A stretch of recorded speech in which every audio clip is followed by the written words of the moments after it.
ക്ഷീരകൃഷിയിലൂടെയും മൃഗപരിപാലനത്തിലൂടെയും നേട്ടങ്ങൾ സ്വന്തമാക്കുകയാണ് Thrissur Viyyur central jail.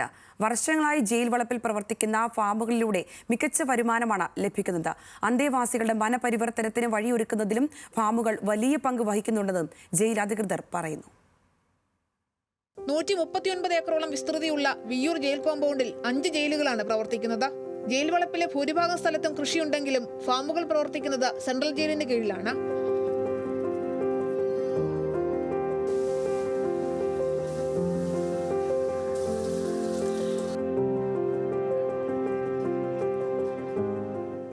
ലേറെ പശുക്കളും ആടുകളും 10ലേറെ പന്നികളുമാണ് ഫാമിലുള്ളത്. അത്യാധുനിക രീതിയിലുള്ള എല്ലാവിധ സൗകര്യങ്ങളും ഇവിടെ മൃഗങ്ങൾക്കായി ഒരുക്കിയിട്ടുമുണ്ട്. രാവിലെ 6 മുതൽ വൈകിട്ട് 3 മണി വരെയാണ് ഫാമിന്റെ പ്രവർത്തനം. മുമ്പ് ജയിലെന്ന് പറയുന്നത് ഒരു കസ്റ്റഡി ആണ് ഉദ്ദേശിച്ചിരുന്നെങ്കിൽ ഇന്ന് ഒരു കറക്ഷണൽ ഹോമാണ്. സെൻട്രൽ ബേസ് ചെയ്തിട്ടുള്ള എല്ലാ ജയിലുകളിലും ശിക്ഷാ തടവുകാർക്ക് ജോലികൾ കൊടുക്കുന്നുണ്ട്. ആ ജോലിയുടെ ഭാഗമായിട്ട് അവർക്ക് പുതിയ ജോലികൾ ചെയ്ത് പഠിക്കുവാനും അതുപോലെ അവരുടെ മാനസികമായ പരിവർത്തനത്തിന്റെ ഭാഗമായിട്ടും ഈ ജോലികൾ പ്രയോജനപ്പെടുന്നുണ്ട്. ഫാമിൽ ഉൽപ്പാദിപ്പിക്കുന്ന പാലിൽ പ്രതിമാസം 2300 ലിറ്ററോളം ജയിലിലെ ആവശ്യങ്ങൾക്കായാണ് ഉപയോഗിക്കുന്നത്. പന്നികളെയും ആടുകളെയും മണ്ണുത്തി കാർഷിക സർവകലാശാലയ്ക്ക് വിറ്റഴിക്കുകയാണ് പതിവ്.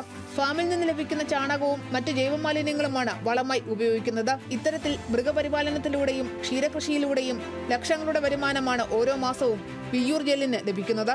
അത് ഞങ്ങൾക്ക് ഇപ്പം 33 വലുതും ചെറുതുമായിട്ടുള്ള 33 പശുക്കളുള്ള ഒരു ഗോശാലയാണ് ഇവിടെ ഉള്ളത്. അതുകൊണ്ട് മാത്രമല്ല പന്നി വളർത്തലുണ്ട്, ഒരു 23 ആടുകളുണ്ട്. അപ്പോൾ ഇത്രയും ഞങ്ങളുടെ ഫാമിന് ഈ പറയുന്ന ഫാമിനകത്തുള്ളതാണ്. തെരഞ്ഞെടുത്ത അന്തേവാസികളിൽ നിന്ന് 2 സംഘങ്ങളായി 12 പേരെയാണ് ഫാമിലെ ജോലികൾക്കും മൃഗങ്ങളുടെ പരിപാലനത്തിനുമായി ചുമതലപ്പെടുത്തിയിരിക്കുന്നത്. ഇവർക്കൊപ്പം 6 ജീവനക്കാരും ഫാമുകളുടെ പ്രവർത്തനത്തിന് നേതൃത്വം നൽകുന്നു. ന്യൂസ് മലയാളം, തൃശൂർ.